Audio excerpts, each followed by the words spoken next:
바울 신학에 대해서 우리가 한번 살펴보도록 하겠습니다. 우리 함께 바울 신학 연구 또 처음 서론 부분들을 먼저 보면 예수 그리스도께서 부활 승천하신 이후에 예수님의 제자들이 주님께서 약속하신 성령을 충만하게 받았습니다. 기적과 이적을 행하면서 열심히 예수님께서 이 그리스도 메시아라는 사실을 증거하고 그렇게 사람들에게 복음을 전했는데 많은 사람들이 예수님을 메시아로 믿기 시작한 그 일이 일어나게 된 겁니다. 이로 인해서 예수 그리스도를 이단시하는 바로 십자가에 못 박은 바리새인들은 이 예수님의 도를 쫓는 사람들에 대해 핍박하는 게 날로 더 심해졌는데 성령이 충만한 예수님의 제자들이 굴하지 않고 더욱 열심히 예수님께서 그리스도라는 사실을 증거했습니다. 그런데 제자들의 복음전도의 범위는 항상 이방 지역에까지는 못 미치고 항상 유대인들,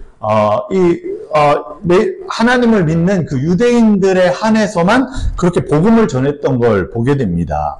당시 이 사울, 다시 말해서 바울이 헬라 문화권에서 성장한 그 유대인이었는데 조상들의 율법에 엄한 교육을 받았고 또 유대교를 지나치게 믿어서 이 예수님의 도를 쫓는 사람들을 잡으려고 또 핍박하고 또 죽이기까지 하면서 이 조상의 유전인 율법을 철두철미하게 지켰던 사람이 바로 바울이었습니다.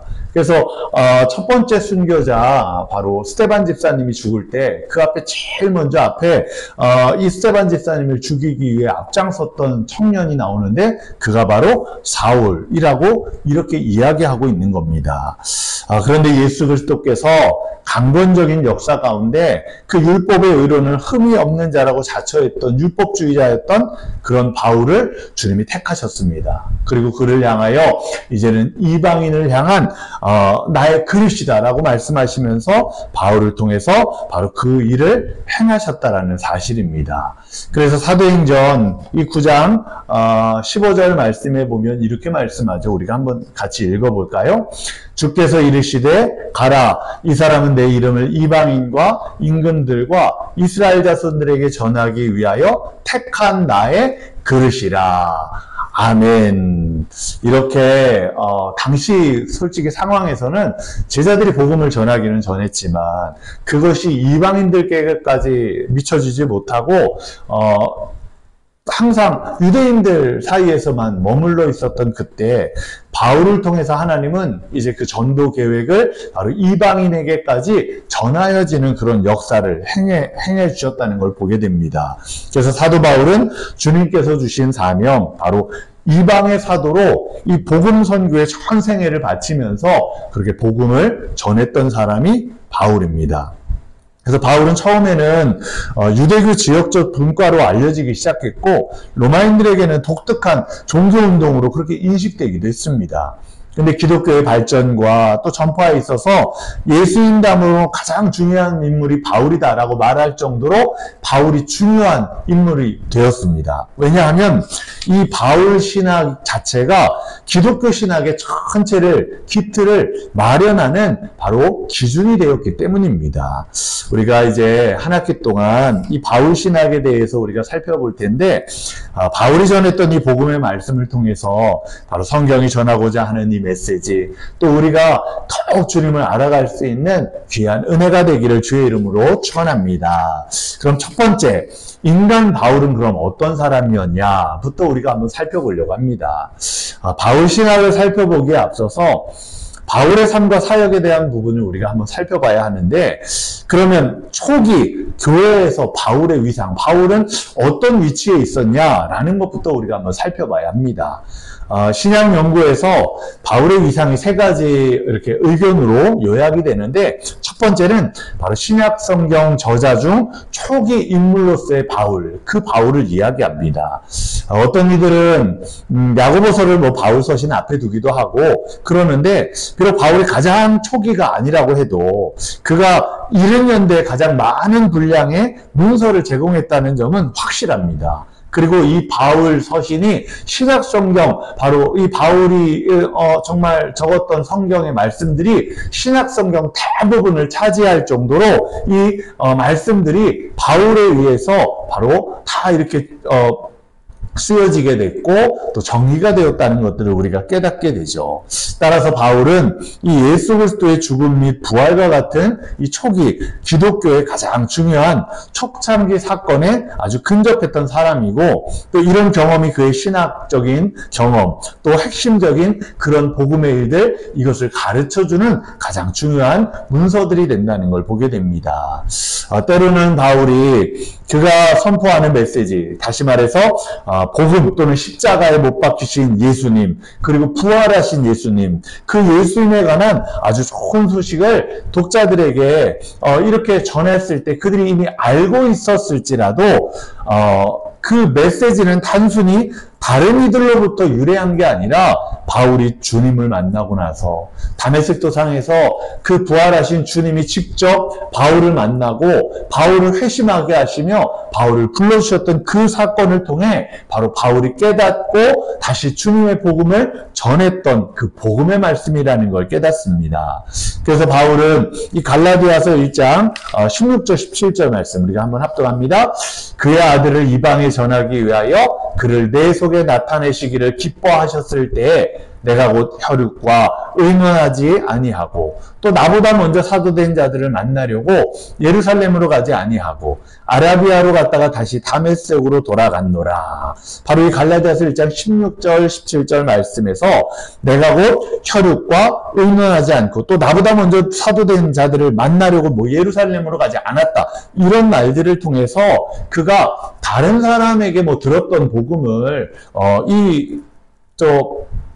자기를 만났던 사람들에게 전했던 것이 아니라 그가 이 성경의 말씀들 그리고 어릴 때부터 성경에 대해서 배웠고 정말 바리새인 중에 바리새인으로 성경에 대해서 너무 잘 알았던 바울이었습니다.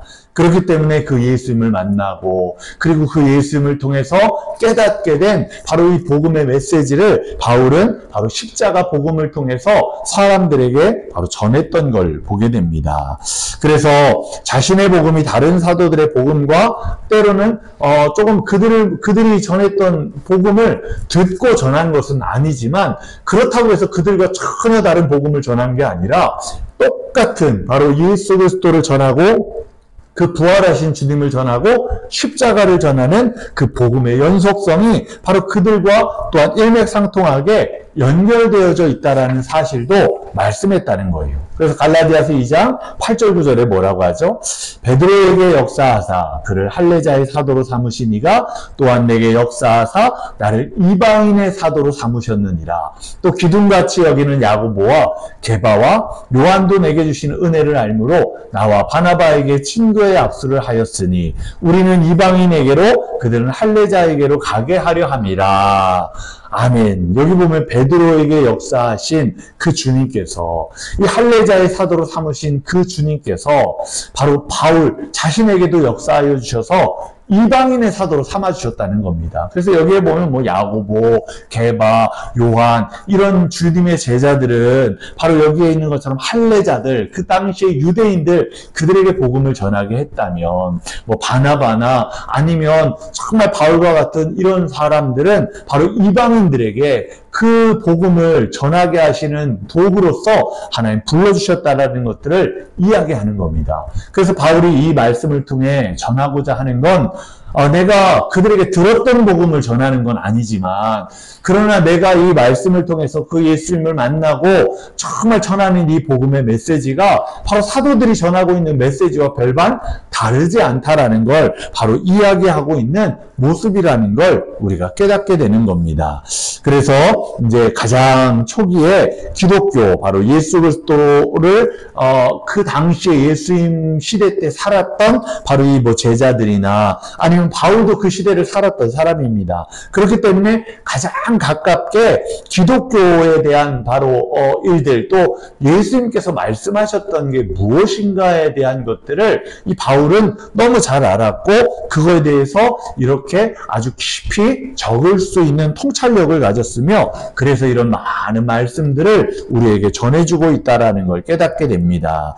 그래서 우리가 이 바울이 적었던 바로 초기 이 신약성경 저자로서의 바울을 보면 예수님 시대에 살았던 사람이고, 그리고 제자들과 함께 또한 긴밀하게 그 복음의 메시지들이 또한 함께 되어서 그를 전했던, 그리고 그 성경을 바로 적었던 인물이다라는 것들로 우리가 살펴볼 수 있습니다. 두 번째는 이방인의 사도로서의 바울을 우리가 살펴봐야 합니다. 그는 특별히 할례로 대표되는 구약 율법에 대한 순종, 또 유대교 형식의 예배, 또 음식법, 관습, 특정한 절기 기념 등 이런 유대교의 속박으로부터 이방인 기독교인들을 자유롭게 해주었던 장본인입니다. 그래서 그 당시에 할례를 받아야 되냐, 받지 않아야 되냐, 이런 문제들이 아주 컸고, 유대인들은 이방인들, 예수님을 믿는 이방인들이 교회에 들어오기 시작하면서부터 이 율법적인 것들에 대해서 자꾸 고민이 생긴 겁니다. 자신들은 어릴 때부터 이미 할례를 받고 이렇게 그렇게 나아갔는데, 그리고 율법으로 그렇게 그런 율법에 정제된 것들을 따라가게 되었는데, 근데 이방인 그리스도인들은 태어나면서도 그 일들을 행하지 않았고, 그리고 예수님을 믿고 난 다음에 그들이 생각하기에는 이들도 할례를 받아야 된다. 그래서 똑같이 정결 예식을 따라가야 한다. 이런 것들이 대두가 된 겁니다. 근데 바울은 뭐라고 하느냐? 바로 이 율법적인 것, 바로 이 바울이 이야기하는 건 육체적인 할례가 아니라 마음의 할례를 하게 행하셨고, 우리가 예수님을 구주로 믿고 고백했을 때 이미 우리 안에서 이와 같이 바로 이런 마음의 할례를 통해 우리에게 이 일들을 허락하여 주셨다라는 걸 말씀했다는 겁니다. 그렇기 때문에 이방인들에게도 할례를 받냐 안 받냐의 문제가 아니라 예수 그리스도를 고백하고 믿음으로 그렇게 행했을 때 그들이 이제 예수님의 하나님의 자녀가 되는 그런 일들, 또한 그 권세, 그 일들이 그대로 나타나게 되었다는 걸 전하는 모습이었습니다. 오늘날 그리스도인들이 유대교의 뿌리를 둔 기독교 신앙에 관한 핵심 쟁점들, 여기에 관해서 여전히 이제 바울 사상 안에서 우리가 이 영향권 안에서 우리가 이 일들을 따라가기 때문에, 왜냐, 우리도 유대인이 아니잖아요. 유대인이 아니라 이미 이방인이거든요. 그러니까 당시 이방인 기독교인들과 우리는 동일한 선상에 있는 겁니다. 그래서 뭐 할례를 받아야 되느냐, 뭐 정결 예식을 따라가야 하느냐, 이런 문제 속에서 어떻게 보면 유대인들의 이렇게 행하는 것, 그거 따라갈 수 없을 때가 참 많아요. 예전에 성지순례를 가봤더니 성지순례를 가는 비행기 안에서 한 10시간이 이렇게 넘게 그렇게 비행기를 타고 가는데, 그때 유대인이 거기 같이 타고 갔던 사람들이 있거든요. 근데 이 사람이 가만히 앉아서 비행기를 타고 가다가 갑자기 벌떡 일어나는데 시간을 보더니 벌떡 일어나더니 뭘 꺼내요. 뭘 꺼내나 봤더니 이렇게 조그맣게 생긴 무슨 상자 같은 거였는데 거기에 끈이 달려 있습니다. 그 끈을 달려 있는 걸 꺼내더니 어떡하냐? 손목에 이렇게 놓고 막 감기 시작해요. 그리고 다시 또 뭘 꺼내더니 이마에 놓고 막 감기 시작해요. 그러더니 이 복도 쪽으로 나가서 거기에서 이렇게 바닥에 뭘 깔아놓고 거기서 어떻게 하느냐? 기도하기 시작하더라고요. 그래서 정한 시간, 10시간이 넘는 시간 동안 가는데 이 유대인들이 한 번이 아니라 정한 시간이 딱 되었을 때 다시 똑같이 그걸 꺼내가지고 손목에도 감고 머리에도 감고 그러고 가가지고 다시 비행기 바닥에서 다시 또 막 기도하는 그 시간을 갖는 거예요. 그러니까 유대인들은 그런 예식, 다시 말하면 거기에 보면 신명기 말씀에 보면 미간에도 붙이고 손목에도 붙이고 그런 말씀이 나오지 않습니까? 그러니까 그대로 그들은 그걸 따라가는 거예요. 그렇게 행하는 게 맞다고 생각해서 철저하게 그 기도 시간을 지켜서 그렇게 행하는 겁니다. 어떻게 보면 이방인 기독교인들인 우리는 그 유대인들을 따라갈 수가 없어요. 유대인 율법적인 것들을 다 그렇게 지키면서 우리는 행할 수가 없다는 겁니다. 그렇다고 한다면 유대교 율법주의자들이 보면 야, 너희가 진짜 예수님 믿는 거 맞냐? 너희가 진짜 하나님 믿는 거 맞냐? 이렇게 말한다면 그들의 행위만을 보고 이야기한다면 부끄러울 때가 참 많다는 겁니다. 그런데 이 바울이 이야기하는 건 그런 율법적인 것들이 아니라 정말 우리가 정말 본질적인 게 뭐냐에 대한 것들을 바로 전하고 있는 말씀이 바로 이 바울 서신 또한 바울 신학 이걸 통해 우리에게 가르쳐 준다는 사실입니다. 그래서 우리는 바울 사상의 영향 안에서 지금도 우리가 신앙생활을 하고 있는 거고 그렇게 우리가 나아가고 있다는 걸 깨닫습니다. 바울은 팔레스타인을 훨씬 넘어서 소아시아와 또 유럽, 오늘날 그리스, 이탈리아, 스페인에 이르기까지 대단히 상호적인 선교 여행의 과정을 통해서 이방인 선교를 감당을 했습니다. 이런 열정이 넘치는 여행들이 유럽 기독교 기반과 또 설립되어지는 나라들이 이제 예수님을 믿고 또 변화되고 또한 그런 종교적인 것들로 자리하게 돼서 정말 그 일들이 유지되게 되는 일들이 일어나게 되었고 바울이 적은 서신을 통해서 이와 같은 일들이 많은 그리스도인들이 생겨나는 역사와 또한 기회가 제공되게 되었다는 것들을 깨닫게 됩니다. 그래서 우리가 이 편지들이 주로 시간을 초월한 신학 저술로 기록된 건 아니었지만 당시 고린도에 있는 교회들 아니면 빌립보 교회들, 에베소 교회들 이런 교회들을 향해서 적었던 서신이지만 그런데 이게 지금 우리가 살고 있는 이 교회적인 문제들 아니면 신앙생활에 대한 문제들이 그 일들을 통해 다 드러나고 또한 우리가 어떻게 해야 할지를 알 수 있는 가장 기본적인 바로 신학적인 사상이 된다는 걸 보게 됩니다. 그래서 이 현대 기독교의 문제를 다루는 데 있어서 여전히 유효한 자료가 되고 말씀이 된다는 걸 깨닫습니다. 세 번째는 최초의 그리고 최고의 기독교 신학자였다라고 이렇게 말할 수 있습니다. 그는 기독교 두 번째 설립자라고 이렇게 말을 하는데 그의 사상과 저작이 운동으로서의 초기 기독교를 형성하는데 아주 핵심적인 역할을 했기 때문입니다. 하지만 바울이 기독교를 창시한 건 아니기 때문에 메시지의 범주를 넓혀간 거지 이 기독교를 처음 이렇게 만들어지게 된 거다라고 말할 수 있는 건 아닙니다. 그렇기 때문에 이 두 번째 설립자라고 말하는 건 어떻게 보면 잘못된 진술이기도 하죠. 근데 또 다른 의미에서는 어떻게 보면 지극히 타당한 일들인데 왜냐하면 아까도 이야기했듯이 현대 이 신학적인 모든 사상들이 거의 바울이 적었던 이 바울의 말씀들 또한 그 서신들 그것들을 통해서 지금 우리에게 이 신학이라는 것들이 주어지게 됐고 또 정리가 되게 된 것들을 보게 됩니다. 그래서 어떻게 보면 두 번째 설립자 이 말도 참 맞는 말이다라고 생각을 할 수 있습니다. 그래서 바울은 기독교를 팔레스타인의 아주 특정한 지역에 국한되었던 이 유대교 지역적인 종교 분파였던 그런 것들에서 세계적인 종교, 다시 말하면 오늘날 이 세계로 다 퍼져나갈 수 있는 기틀을 마련하고 또 세계로 다 나아갈 수 있는 길들을 열어놓게 된 게 바울을 통해서 주어졌던 모습이라는 거예요. 그래서 이는 모두 그의 생애 동안 일어난 일로 오늘날 기독교가 근본적으로 바울의 기독교다라고 말할 수 있을 정도로 바울 신학이 아주 큰 영향을 펼쳤습니다. 그래서 이렇게 중요한 인물로 우리가 바울을 살펴볼 수가 있는데 어떻게 보면 그를 평가할 만한 1차 자료가 그러면 풍족할 거다라고 생각할지도 모르지만 근데 사실은 그렇지 않습니다.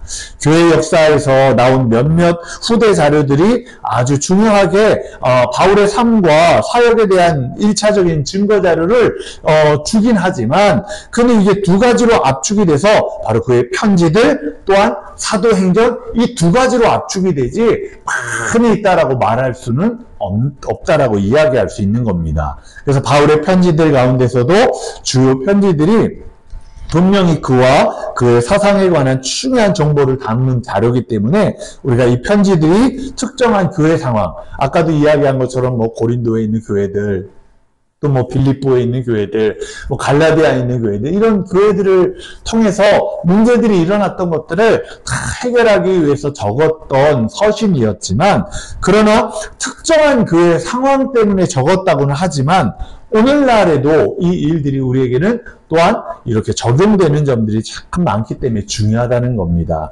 그래서 이 편지들은 역사적 재구성을 위해서 사용되기 전에 먼저 해석이 그 시대에 왜 이 일을 적게 되었나, 또 거기에서 이렇게 말했던 건 뭘 의미하는 거지 라는 걸 우리가 먼저 배경적인 걸 살펴봐야만 이 안에 담고 있는 전체적인 것들을 우리가 볼 수 있다는 걸 깨닫게 됩니다.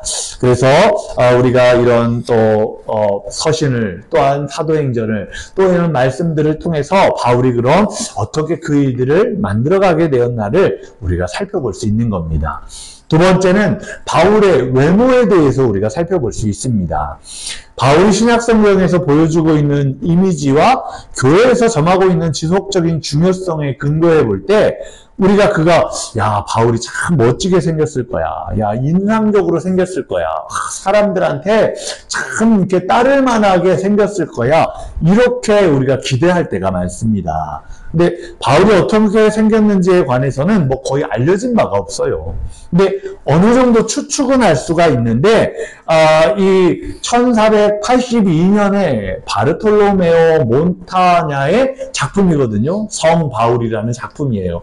바울을 그려놓은 거예요. 근데 이게 그냥 상상으로 그려놓은 게 아니라 바로 성경 속에서 이야기를 통해 말씀을 읽으면서 바울이 이렇게 생겼겠구나 라고 추측을 하면서 어느 정도 그 추측을 가지고 그려놓은 거라는 걸 보게 됩니다.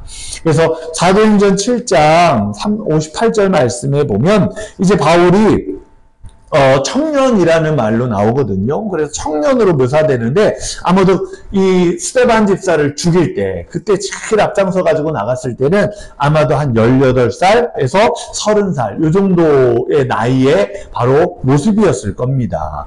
또 다른 한편으로는 그가 빌레몬서 9절에서 자기 자신을 가리켜 나이가 많은이라고 이렇게 자기를 표현하고 있거든요. 근데 아마도 이렇게 한 40살에서 60살 그 정도의 나이가 이제 먹었을 때 그때의 이야기를 바로 바울이 말하고 있다라고 보고 있는 것도 하는 겁니다. 그래서 어느 경우든지 이런 모습은 바울이 예수님보다 조금 젊은 동시대에 살았다는 걸 의미하고 있고 보여주고 있습니다. 그래서 초기 정경 이후의 기독교 문서인 바울행전 여기에 보면 바울에 대해 뭐라고 표현하고 있냐면 키가 작고 머리가 벗겨지고 다리가 휘고 피부색이 불구스름하며 미간에 주름이 있고 약간 긴 코를 가졌다라고 이렇게 언급하는 거예요. 여기 이 그림이 그런 것들을 이렇게 그려놓은 겁니다. 그래서 뭡니까? 키도 작았고 또 여기 보면 머리가 이렇게 벗겨졌고 또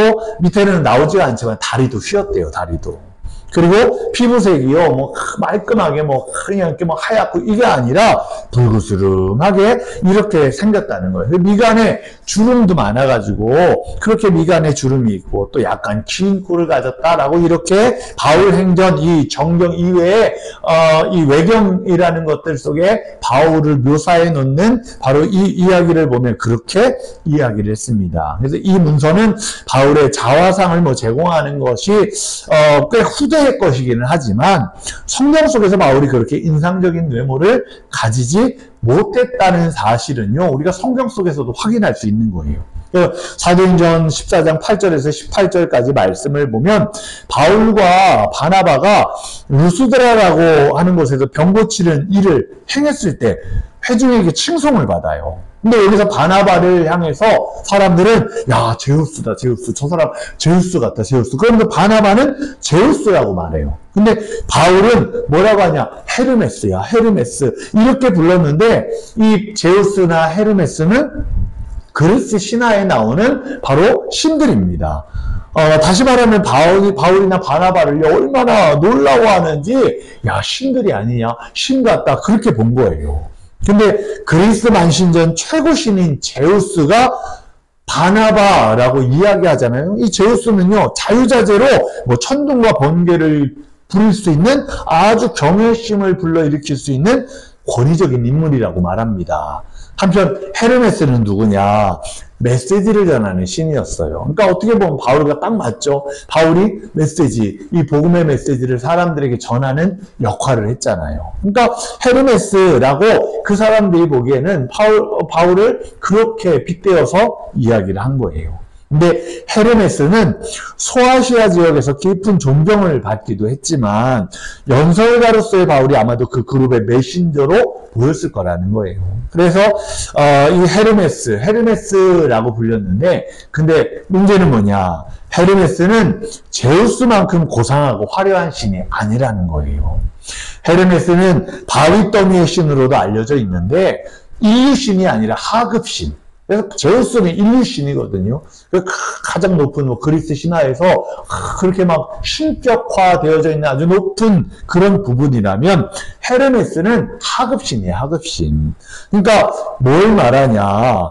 아마도 루스드라에서 이 장면은 아마도 이 그들의 역할뿐만 아니라 개인적인 외모들이 이렇게 다 정말 빗대어져서 어떻게 됐습니까? 그 두 명의 초기 기독교 선교사 그 둘을 보면서 아마도 자신들이 아는 그리스 신화에서 이렇게 빗대어져서 이야기했을 때 외모적인 것만 봐도 바울은 그렇게 매력적인 외모가 아니었다라는 거죠. 그러니까 신들 중에서도 합급 신인 바로 헤르메스다라고 이렇게 이야기를 했던 걸 보게 되는 겁니다.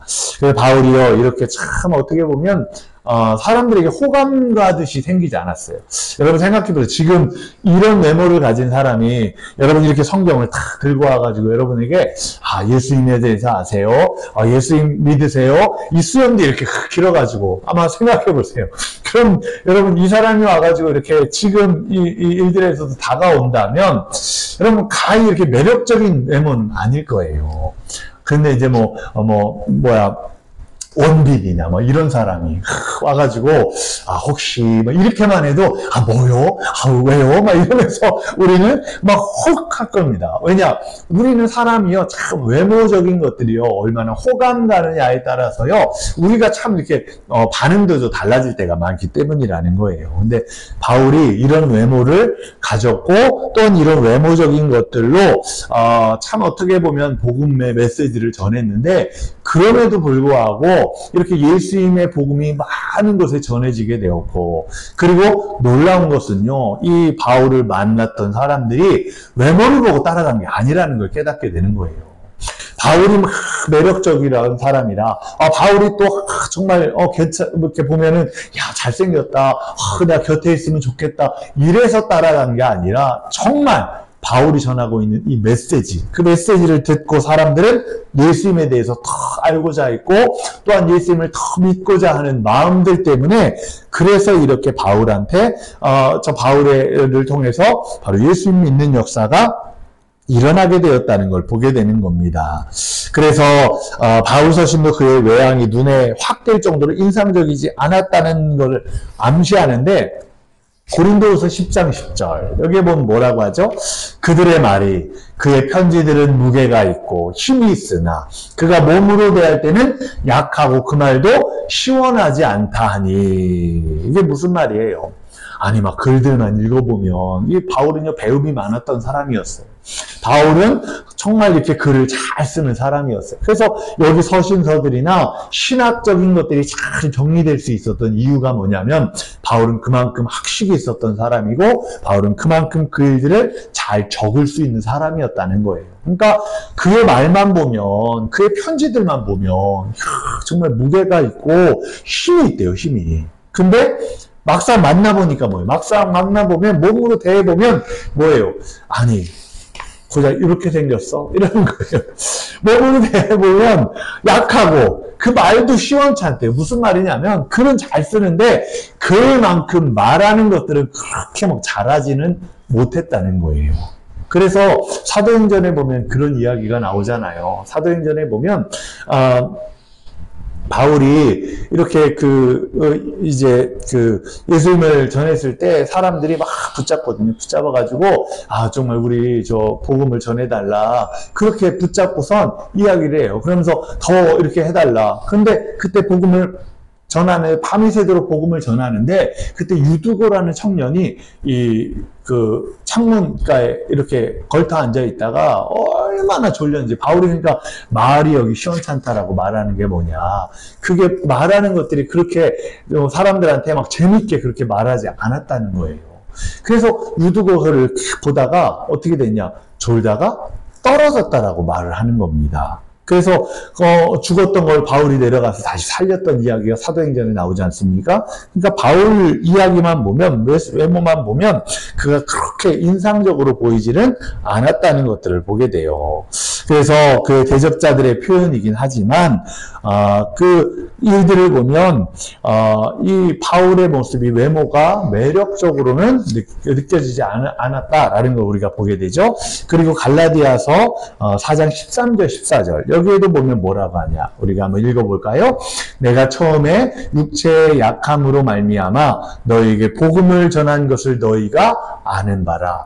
너희를 시험하는 것이 내 육체에 있으되 이것을 너희가 업신여기지도 아니하며 버리지도 아니하고 오직 나를 하나님의 천사와 같이 또는 그리스도 예수와 같이 영접하였도다. 아멘. 여기 보세요. 처음에 육체의 약함으로 말미암아 너에게 복음을 전한 것을 너희가 아는 바라. 바로 육체의 약함. 뭐예요? 그가요, 육체가 약하다. 외모적인 것들도 다 약했던 거예요. 그러니까 그냥 튼실하고 어떻게 보면 사람들에게 그냥 이렇게 힘이 있고 그런 게 아니라 그가 전하는 복음의 메시지가 힘이 있었지. 그가 말을 잘하고 아니면은 사람들에게 매력적으로 보이고 그게 아니었다라는 걸 우리가 보게 되는 겁니다. 그래서 바울이 여기에서도 보는 것처럼 육체의 질병이 여기에 2번이나 언급되는 걸 통해서 보면 그렇게 바울이 이렇게 건강하지도 않은 그런 몸이었다라는 걸 봐요. 그래서 학자들은 이게 어떤 질병이었냐 이거에 대해서 이게 논하는 것들에 대해서 이런 일들이 많아요. 육체의 가시라고 언급이 되기도 하는데 고린도전서 12장 7절 9절 말씀을 바탕으로 오랜 논쟁이 됐어요.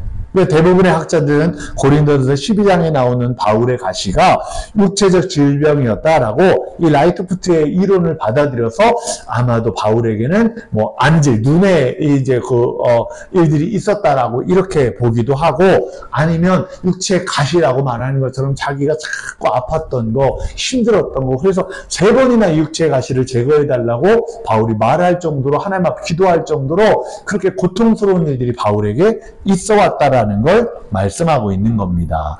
그래서 이 가시는 영적인 무능력의 또한 일종일 수도 있고, 또 자신을 괴롭히고 있는 사탄의 메신저라고도 말할 수도 있어요. 갈라디아서 4장 15절 말씀에서는 이렇게 얘기했죠. 너희의 복이 지금 어디 있느냐? 내가 너희에게 증언하노니 너희가 할 수만 있었더라면 너희의 눈이라도 빼어 나에게 주었으리라. 그래서 아까도 안질, 그가 눈에 이런 고통스러운 일들을 아마도 있었던 게 아닌가라는 그런 것들을 보게 되거든요. 그러니까 여기에서 보면 너무 안타까워가지고 눈이라도 빼어서 바울에게 막 주고 싶다라는 그런 모습이 나오거든요. 갈라디아 교인들이 그들의 눈을 빼어서 자기에게 기꺼이 줄 수 있을 정도의 마음이었다라는 걸 언급을 하는데, 이건 아마도 바울의 신체적 질병이 나쁜 시력이었다, 눈에서 뭔가 좀 안 좋은 것이 있었다라는 것들을 근거해서 이야기하는 겁니다. 바울이 갈라디아서의 마지막에 아주 큰 글자, 여기에 보면 갈라디아서 6장 여기도 11절에 이렇게 나오죠. 내 손으로 너에게 이렇게 큰 글자로 쓴 것을 봐라. 그래서 큰 글자로 썼다라는 건 그때 바울 서신은 바울이 직접 썼다기보다는 이제 자기는 말을 하고 그걸 적었던 디모데나 아니면 이제 그 누가가 적었던 경우도 많았는데 그렇게 적었던 사람들이 있었어요. 근데 그들이 이렇게 적고 마지막 부분에 이제 인사말이나 아니면 마지막에 자기의 일들을 드러내는 것들을 직접 적었는데 그때 그가 큰 글자로 그걸 적었대요. 그러니까 자기의 눈이 얼마나 안 좋으니까 이게 글씨가 작게 쓰지를 못하고 큰 글씨로 이렇게 적었다라는 부분들을 이야기하고 있는 게 또 갈라디아서 6장 11절 말씀이었다는 거예요.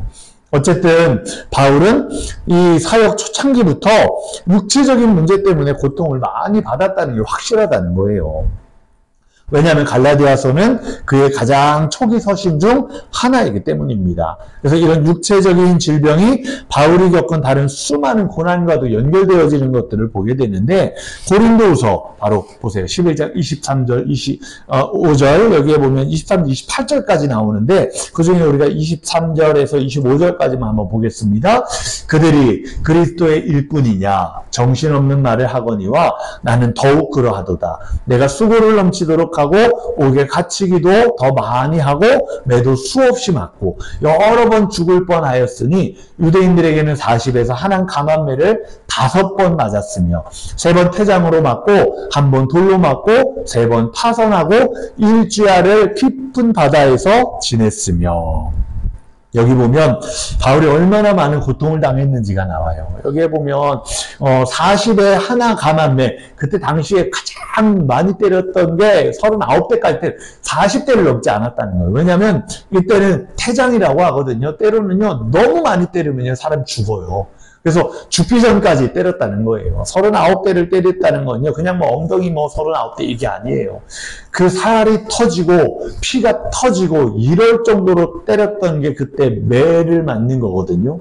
그러니까 이 40에서 하나 가만매를 몇 번이나 맞아요? 5번이나 맞았다고 이야기해요. 그리고 3번 태장으로 맞고 1번 돌로 맞고 3번 파선하고 그런 일들이 바울에게는 수도 없이 많이 일어났다라는 걸요 이야기하는 거예요. 그래서 바울이 교회들을 향한 자신의 관심을 언급하면서 이 문단을 이제 마무리하고 있기 때문에 이건 아마도 고린도의 대적들에게 있어서 자신을 자랑하는 문맥이기 때문에 어느 정도 수사학적인 윤색들이 여기 안에 들어가 있을 거라고 봅니다.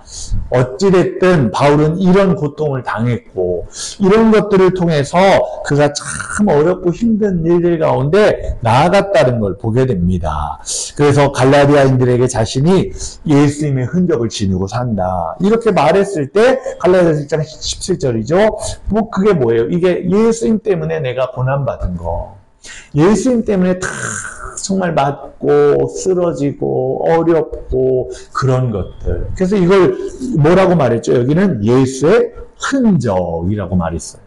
우리가 그러잖아요. 이렇게 상처난 걸 보면요, 이렇게 상처나서 어떻게 돼요? 상처에서 흉이 이렇게 젖어 있잖아요. 그러면 어떻게 됩니까? 우리가 누군가가 물어보자, 이게 무슨 뭐야? 이게 뭐야? 이렇게 물어보면, 이거 내가 3살 때, 넘어져가지고 크게 다쳤던 흔적인데, 그걸 이야기하잖아요. 그게 뭐예요? 그 흔적이 자기의 삶의 일들을 나타내는 거예요. 자기의, 겪었던 것들을 드러내는 거예요. 근데 바울은 뭐라고 하냐? 내 몸에 그 흔적이 있대요. 예수의 흔적이 있대요.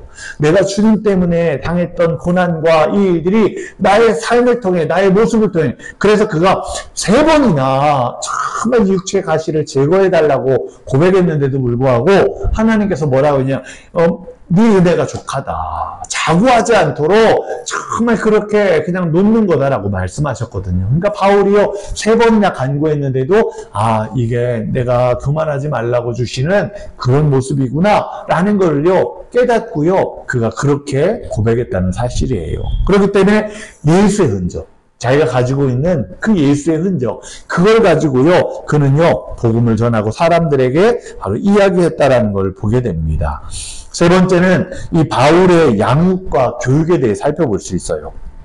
바울은 사도행전에 스데반을 돌로 치는 장면이 처음 등장하거든요. 그래서 아까도 바울을 청년이라고 말했던 부분들을 우리가 알 거예요. 그리고 보면 사도행전 7장 58절 여기에 보면 성 밖으로 내치고 돌로 칠세 증인들이 옷을 벗어 사울이라 하는 청년의 발 앞에 두니라. 여기에 처음 사울이라는 사람이 청년의 모습으로 나옵니다. 또 사도행전 8장 1절에는 뭐라고 하죠? 사울은 그가 죽임당함을 마땅히 여기더라. 그날에 예루살렘에 있는 교회에 큰 박해가 있어 사도회는 다 유대와 사마리아 모든 땅으로 흩어지니라. 그러니까 이 스데반 집사를 죽일 때 제일 앞장섰던 바울이 그 열심을 가지고 이제는 예수 믿는 사람들을 막 잡으러 다니고 그 사람들을 핍박하는 일에 앞장섰던 그때 일을 말하고 있는 거예요.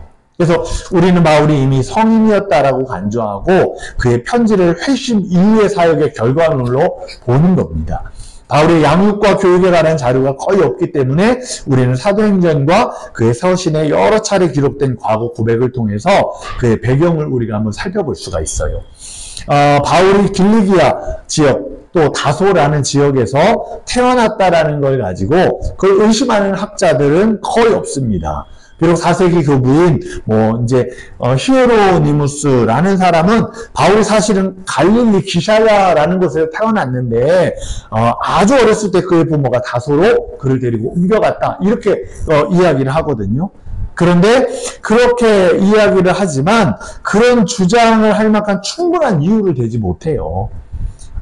그래서 대부분 이 바울의 출신이 다소가 아니라 뭐 갈릴리다라고 주장하는 건 표면상의 이유나 증거를 제시하지 못하는 겁니다. 몇몇 학자들이 사도행전 이외의 증거가 없고 바울 자신의 서신에서조차 그런 언급이 없기 때문에 바울이 아마 다소에서 태어났다, 다소 출생이다라는 것에 대해서 의문을 제기할 사람은 아무도 없습니다. 또 그들은 사도행전이 바울의 출생지를 다소라고 표현하고 있고 그가 로마 시민권자다라고 한 것이 이 로마족자들에게 바울의 주의를 기울일 만한 가치가 있는 아주 훌륭한 바울이라는 사람에 대해서 저 사람도 로마 시민이냐? 라는 것들을 통해 로마의 복음을 전할 때 이 바울이요 하나님 앞에 마음의 열정을 품었던 건 내가 로마까지 가서 복음을 전하는 게 자기의 사명 끝이라고 생각을 했어요. 그래서 그것을 위해서 열심히 복음을 전했는데 그런데 비록 그가 죄수의 몸이었지만 로마까지 갔습니다. 가서 거기에 셋집, 거기에서 뭐 감옥이었거든요. 이제 그 당시에는 이제 정치범들을 따로 셋집에 놓고 그 앞에 군인들을 지키게 해서 이 바울이 다른 데를 돌아다니지 못하도록 가두어 놓았던 것들을 보게 됩니다. 그러니까 바울이 로마에 가서 복음을 전했어요. 로마에까지 가서 복음을 전했을 때 로마에 있는 사람들에게 저 사람이 로마 시민권자다라는 게 아주 매력적인 거예요. 로마 시민권자인 저 사람이 아니 어떻게 그런 예수를 전할까? 아니 예수에 대해서 어떻게 이야기할까? 그게 로마에 있는 사람들에게도요 크게 다가갈 수 있는 메리트가 되었다는 거예요. 또한 그리스 로마 도시로서의 다소는 이 그리스 로마 교육 시스템을 갖고 있었어요. 그래서 이 시스템이 두 가정이 사회적 계통에 따라 조직되어서 바울은 헬라적인 문화를 가지고도 있고 또한 이 바리새인 중에 바리새인, 율법에 대해서 잘 아는 유대인 중에 유대인, 바리새인 중에 바리새인 그렇게 말하거든요. 그러니까 그 두 가지 교육을 다 받았던 사람이 바울이었다는 겁니다.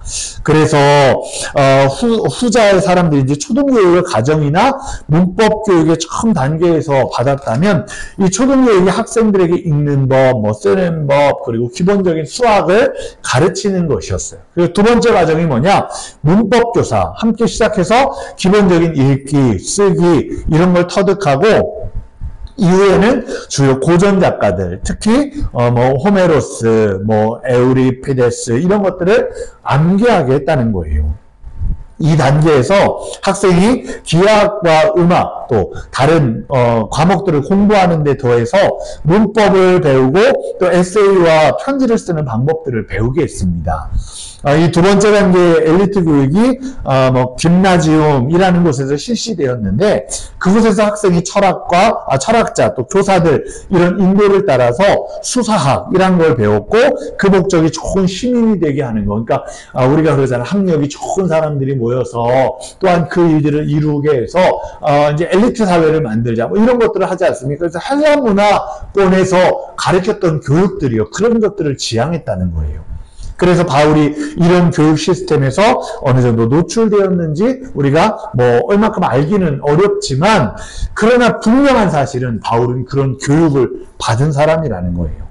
학자들 주장이 바울이 그리스의 교육 시스템에 참여하기 전에 아마도 다소를 뭐 떠났다라는 주장, 이런 주장부터 그가 뭐 김나지움과 정식 수사학 훈련의 전체 교육 코스를 일관되게 완료했다. 이런 주장들이 다 있다는 거예요.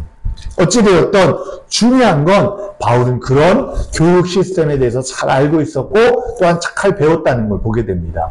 그걸 알 수 있는 게 이 수사학적인 것들, 철학적인 것들 이걸 잘 알 수 있는 게 아덴에 가서 어떡합니까? 아덴에 가서 사람들을 보니까 야, 이 사람들은 종교적으로 아주 뛰어나고 또한 철학적인 게 아주 뛰어난 거예요. 그러니까 자기가 배운 지식을 가지고 어떻게 했어요? 그 사람들을요 설득시키는 거예요. 수사학적인 걸 가지고 이 복음을 갖고 설득을 시키는 거예요. 십자가가 왜 정말 우리가 믿어야 되는지, 십자가가 정말 우리에게 어떤 유익이 있는지, 이건 수사학적인 학문적인 걸 가지고요 사람들과 논쟁을 한 거예요. 논쟁을. 그래서 성경을 보면요 아덴에서요 이겼대요. 그들을 다 눌러놓은 거예요. 그러니까 그 정도로 바울이요 아주 정말 이런 학문적인 거 아니 뭐 정말 철학적인 거 이거 누구도 따라갈 수 없을 정도로 다 정말 논증적인 걸 될 수 있는 사람이라는 거예요. 근데 말씀을 읽어보니까 거기 아덴에서는 복음의 열매가 많이 맺히지 못한 거예요. 우리도 그러거든요. 사람들에게요, 막 성경적인 걸, 막 지식적인 걸 막 이야기하면서 전도를 하잖아요. 그러면 사람들이 뭐라고 하는지 아세요? 아유, 그래도 잘났다. 너 많이 안다. 너나 믿어라. 그래요. 사람들이, 우리가 막 똑똑하다고 막 이렇게 막 얘기를, 신학적인 거 막 얘기하면서 그런 얘기하면요, 예수님 믿지 않아요. 오히려 너 잘났다. 너 아는 거 많아 좋겠다. 막 그러면서요. 그런 사람들이 더 많아요. 바울도요. 거기서 그거를 깨닫고 나서 고린도로 가서 뭐라고 해요? 내가 이제는 아름다운 말로 하지 않겠다. 그것은 무슨 말이에요? 자기가 정말 사람들에게 설득할 만한 말, 아니면 사람들이 정말 이 말로써 이길 수 있는 거, 이런 걸로 하지 않겠다는 거예요. 그러면서 뭐라고 해요? 내가 오직 십자가만 전하겠다. 내가 십자가의 도에는 아무것도 나에게는 유익이 없다. 그것만 전하겠다. 그렇게 고린도서에서는 그렇게 말하거든요. 왜냐? 그걸 경험하고 나니까 이걸로는 복음 맺혀지지 않는구나. 내가 내 말로, 내 아주 막 일들로 사람들 막 그러면 올 것 같은데 아니라는 거예요. 우리도 그래요. 전도하는 거 보세요. 저희 교회 권사님도요. 법무사신데, 자기 일들 때문에, 이제 법적인 문제 때문에, 오신 분이 있는 거예요. 전주에서부터 왔는데, 이제, 전주에서 이사 올 예정인 거예요, 무주에. 그래서 무주에 뭘 하다가 문제가 생겨서 법리적인 문제 때문에 이제 상담을 받은 거예요. 그러다가 뭐라고 하냐, 내가 이 무주에 오면, 교회를 나가겠다고 그렇게 얘기를 한 거예요. 그러니까 이제 권사님이, 우리 교회 한번 와보시라고, 우리 교회 좋다고, 그러면서 전도를 한 거예요. 그랬더니, 내가 가보겠다고, 법무사님, 내가 가보겠다고 그러는 거예요. 그리고 나서 무주로 이제 이사를 온 거예요. 그러니까 이제 연락을 한 거죠. 거기 사장님, 저 요번 주에 교회 오세요. 그때 내가 갈게요. 그런 거예요. 그렇게 하고서 이제 그 주에 기다리시는 거예요. 밖에 나가서 막 예배 드리기 전에 온다고 했으니까 막 기다리는 거예요. 근데 11시가 다 될 때까지 안 오는 거예요. 안 오는 거예요. 들어왔어요. 들어와가지고 또 예배를 드리고 나서 이제 예배 끝나거나 전화를 한 거예요. 사장님 오늘 온다고 하더니 왜 안 왔어요? 했더니 내가 오늘 손님이 와가지고 못 갔다고. 내가 다음 주에는 꼭 갈게요. 그래요. 그 다음 주에 또 가가지고 기다리는 거예요. 기다리는데 안 와요. 안 오니까 또 전화를 해요. 전화도 안 받아요. 그러니까 권사님이요, 기다리다 또 들어와서 예배를 드려요. 그리고 나서 끝나고 전화를 하는 거예요. 왜 안 오시냐고 했더니 내가 좀 날 좀 풀리면 그때 가겠습니다. 그래서 날이 또 좀 지나고 나서 풀려서 이제 좀 오세요. 그랬더니 내가 지금 바쁜 일 때문에 이거 다 마무리되면 가겠습니다. 안 오는 거예요. 전도가요, 그래요. 그냥 말할 때는요, 앞에 일들 갖고 하면요, 쉬울 것 같아요. 금방 온다고 하는 것 같아요. 근데 교회까지, 또 재단 앞에까지 온다는 게요, 쉽지가 않은 거예요. 그래서 정말 어떻게 보면 아덴에서 바울이 실패했던 경험을 통해 바울은 뭐냐? 내가 이제 아름다운 말로 하지 않겠다. 내가 정말 십자가 외에는 내가 전하지 않겠다. 그러면서 바울이 십자가 신학을 전했던 것들을 보게 됩니다. 그래서 이제 바울은 이와 같이 많은 공부를 했던 사람이었고, 또한 이렇게 이 유대교회 또한 이 율법적인 것들도 아주 잘 배웠던 그런 사람이라는 걸 보게 됩니다. 그래서 우리가 이 바울이 유대교의 율법적인 바리새인 중에 바리새인이라고 말하거든요. 자기를 향해서 바리새인 중에 바리새인이다라고 이렇게 말했던 이유는 자기가 그만큼 율법적인 것들을 잘 알고 율법적인 것들을 잘 이렇게 아주 배워왔던 사람이라는 걸 이야기하는 겁니다. 그래서 바울이 이제 사도행전 22장 3절 말씀에서는 이렇게 얘기하거든요. 합독합니다. 나는 유대인으로 길리기아 다소에서 났고 이성에서 자라 가멜리엘의 문화에서 우리 조상들의 율법에 엄한 교훈을 받았고 오늘 너희 모든 사람처럼 하나님께 대하여 열심히 있는 자라. 바울이 뭐라고 해요? 길리기아 다소에서 자기가 났다고 이야기해요. 그러면서 가멜리엘의 문화에서 최고의 선생님이면서 그 당시에 거기에서 공부했다는 거예요. 그리고 뭐예요? 조상들의 율법의 엄한 교훈을 받고, 이건요, 그가 율법 교육을 받고 말씀 교육을 받고 그렇게 바리새인적인 그런 일들 가운데 자랐다라는 걸 이야기하는 겁니다. 그래서 자기에 대한 이런 표현들이 여기에 나오고 있어요. 또 빌립보서 3장 5절 6절에는 자기를 이렇게 얘기하죠. 나는 8일 만에 할례를 받고 이스라엘 족속이요 베냐민 지파요 히브리인 중에 히브리인이요 율법으로는 바리새인이요 열심으로는 교회를 박해하고 율법의 의로는 흠이 없는 자라. 아멘. 여기 보세요. 8일 만에 할례를 받고 흠없는 자라는 거예요, 자기가. 율법의 의로는요, 흠이 없대요. 그 정도로 자기가 율법을 잘 지키고 살았고, 그 율법으로 살았고, 바리새인 중에 바리새인, 이렇게 얘기해. 히브리인 중에 히브리인. 여러분, 이게 바울이요, 얼마나 신실하게 그 일들을 정말 행하면서 살았는지를 그대로 드러나고 있는 거예요. 아쉽게도 성경이나 성경 이외의 자료들을 통해서 알려진 가멜리엘이라는 사람의 정보는 없지만, 가멜리엘이 초기 기독교 운동에 대해서 아주 관대했던 그 당시에 유명한 선생님이었다라는 걸 이야기해요. 그래서 사도행전에도 가멜리엘이 누군지가 나오는데 5장에 보면 이런 이야기가 나오죠. 만일 하나님께로부터 났으면 너희가 그들을 무너뜨릴 수 없겠고 도리어 하나님을 대적하는 자가 될까 하노라 하니 그들이 옳게 여겨 사도들을 불러들여 채찍질하며 예수의 이름으로 말하는 것을 금하고 놓으니. 이 당시에 예수님 전하는 복음의 일들 때문에 골치 아픈 거예요. 그러니까 뭐라고 하냐, 이 사람들이 이단들이다, 이 사람들이 잘못된 거다, 이렇게 말을 하는 거예요. 그때 가멜리엘이 뭐라고 하냐, 이게 이단이라면, 이게 맞지 않는 거라면 하나님이 가만히 놔두시겠냐. 지금까지 그런 일들을 해냈던 사람들을 다 망하게 하셨다는 거예요. 다 무너지게 했다는 거예요. 그러니까 봐보자. 한번 그들이 그런지 봐보자. 가멜리엘이요, 이렇게 이야기했던 사람이라는 거예요. 그래서 그렇게 이야기한 것을 통해서 그들을 다시 놓아주었던 이야기가 사도행전에는 나오는 모습이었습니다. 그래서 가멜리엘은 초기 기독교 운동에 대해서 아주 관대했던 사람이었어요. 사내들인 회원, 또 가멜리엘의 회의적인 입장, 이런 것들이 여기에 말씀에 분명히 나오고요. 바리새인적인 교리와 맥을 같이 하고 있다는 걸 보게 돼요. 그래서 관용적인 태도를 권장하는데, 왜냐하면 앞에서 이 새로운 운동이 하나님일 거라면 누구든지 그 반대되는 입장을 취하면 이거 하나님 대적하는 거다라고 말하는 거예요. 그리고 하나님을 대적하는 거라면 하나님이 가만히 놔두시겠냐, 그러면서 이야기하는 겁니다.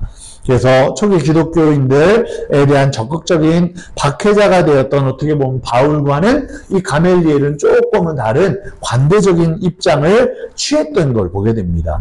그렇기 때문에 바울과 가멜리엘의 관계에 관해 고려해야 할 몇 가지 요소가 있는데, 첫 번째, 이 두 사람이 지닌 기질 혹은 식견의 단순한 차이를 우리가 살펴봐야 돼요.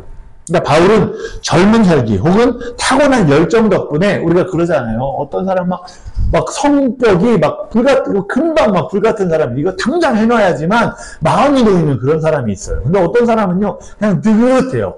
좀 이따 해놔도 되겠지.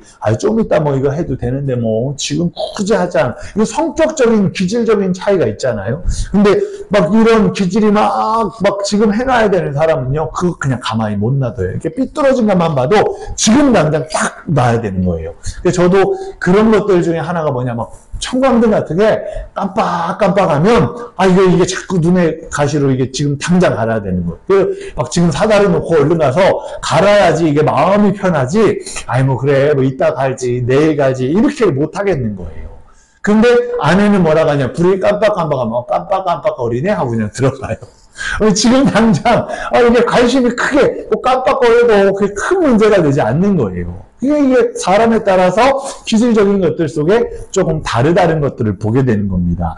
그래서 우리가 여기도 보면 바울은 젊은 혈기가 있었고 열정이 있었어요. 그러니까 무조건 그 일들을 먼저 해야 되는 열정 가운데 그런 것들이 있었어요. 그래서 가멜리엘이라는 사람은 그거보다는 조금 신중함의 것들을 보였던 게 가멜리엘. 둘째는 바울의 핍박이 사도행전 5장에서 가멜리엘이 연설하고 있는 동안 동일한 그룹을 겨냥한 것인가를 우리가 봐야 한다는 거예요.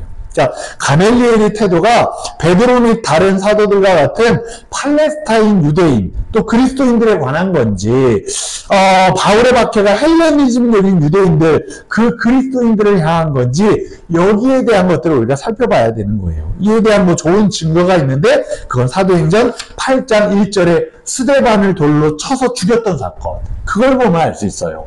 바울의 역할, 또 사도행전 9장에서는요, 그가 그 길을 따르는 자들을 박해하려고 예루살렘 밖에 다메섹으로 가는 여행이 나오거든요.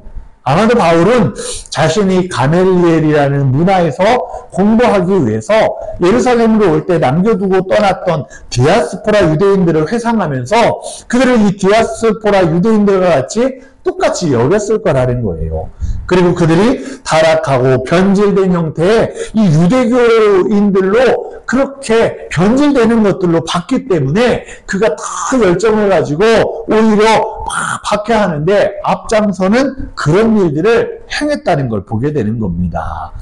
그래서 이 아마도 가멜리엘이라는 사람과의 그런 입장이 조금은 달랐다는 걸 보게 되죠. 세 번째는 가멜리엘과 다른 유대교 지도자들이 초기 기독교 운동에 관한 아주 심적인 변화를 겪고 있냐라는 걸 여부를 살펴봐야 돼요. 가멜리엘이 사도행전 5장에서 공포했을 때 기독교는 여전히 기본적으로 예루살렘에 국한된 새로운 운동이었어요. 그러나 바울이 신자들을, 성도들을 박해하던 당시에 이 운동이 이미 확산의 조짐이 있었고, 그는 아마도 유대교 고위직에 있는 자들의 태도를 바꾸게끔 했을 거라는 거예요. 그래서 아마도 가멜리엘과 다른 유대교 지도자들이 초기 기독교 운동에 심적인 변화를 아마 겪고 있었다는 것을 우리가 살펴볼 수가 있어요. 아마 이런 모든 걸 고려해 보면 바울이 그리스도 로마의 교육 시스템에서 대단히 아주 진보한 교육을 받았다라는 이 증거, 이것들은 어떻게 보면 확연하게 드러나는 건 아닙니다. 근데 그의 삶을 통해, 또한 그가 전했던 복음의 일들을 통해, 또한 그가 말하고 있는 것들을 통해 우리는 그가 초등교육을 받고 문법 학교에 입학했을 거라고 보는 거예요. 그러나 바울은 수사학자로 훈련받지는 않았고 그의 편지들이 마치 교대 수사학의 사례인 것처럼 분석하는 것들에 대한 판단들, 여기에 대한 것들을 우리가 잘 살펴봐야 한다는 사실입니다. 그럼에도 불구하고 그는 정규 종교 훈련으로 진입하기 전에 바로 그리스 언어의 높은 기능적인 사용을 포함한 문법학교 교육의 기초적인 훈련을 다수에서 아마 받았을 거다라고 보는 거예요. 그래서 바울이 복음을 전하는데 아주 주님이 부르시는 이방인의 도구로 쓰기에 좋은 사람이었다라는 건 그가 히브리적인 사고를 가지고 있었던 사람이었고 율법적인 교육을 잘 받았던 사람이었지만, 근데 다소라는 곳, 그곳이 이 로마의 문화권에 있었고, 그래서 로마 시민권까지도 가질 수 있는 아주 그런 로마에 가까운 곳이었어요. 그러다 보니까 바로 거기에서 헬레니즘적인, 바로 헬라파적인 그런 교육들을 또 잘 받을 수 있는 여건이 되었다는 겁니다. 그러니까 바울은 이 두 가지를 다 문화적인 것들을 다 누리다 보니까 바로 이 유대인들에게도, 또 다시 말하면 헬라파 그리스도인들에게도 복음을 전하는데 아주 중요한, 잘 전할 수 있는 이 매개체 역할을 할 수 있는 사람이라는 거예요. 그래서 처음부터 그를 불러다가 아나니아한테 안수하면서 이 안수해라 하면서 뭐라고 하세요? 이 사람은 이방인을 위하여 택한 나의 그릇이다. 이렇게 말씀하는 거예요. 하나님께서, 예수님께서. 왜냐? 바로 이 바울이라는 사람이 이 문화권적인 거에서 너무 좋은 재료였다는 거예요. 실제로 바울을 통해 이방인들에게 예수님을 전하는 일들이 많이 일어났고, 바울이 가는 곳마다, 이방의 지역마다 교회가 세워졌어요. 그리고 얼마나 많은 기독교인들이 생기고, 놀라운 건 우리가 예수님 믿을 수 있었던 이유가 된 건 바울 때문이라는 거예요. 당시 보세요.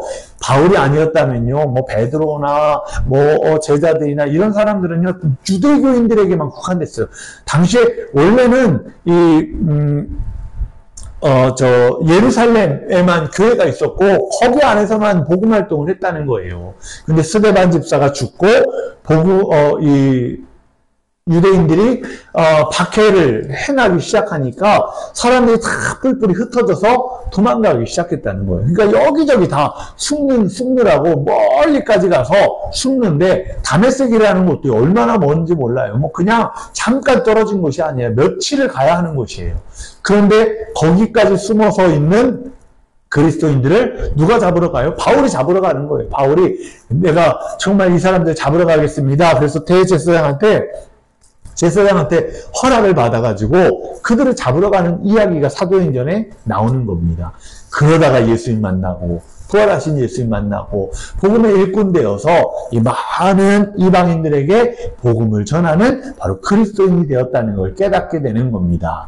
그렇기 때문에 우리가 이 바울의 이런 이야기를 통해서 바울이 하나님 앞에 잘 준비된 자였다. 또한 잘 준비돼서 그들을 통해 바울을 통해 이 기독교가 또한 신학이 정립될 수 있도록 하나님이 다 주어지게 되었다는 걸 여러분 기억하시기를 바랍니다. 그러면서 우리가 이 바울의 모습을 통해 생각해 봐야 하는 건 내가 하나님 앞에 어떤 준비가 되어져 있냐. 아니 나라는 사람의 달란트를 통해 하나님이 어떤 걸 준비시키고 또한 어떤 것들을 쓰시고자 할까. 바울에게는 이방인을 향한 나의 그릇이다라고 말씀했거든요. 근데 나를 향해서는 하나님 뭐라고 말씀하고 있나. 여러분 그걸 찾는 자가 되기를 축복합니다. 그리고 바울과 같이 이 일들을 잘 전할 수 있는 저와 여러분 되시기를 주의 이름으로 축원합니다.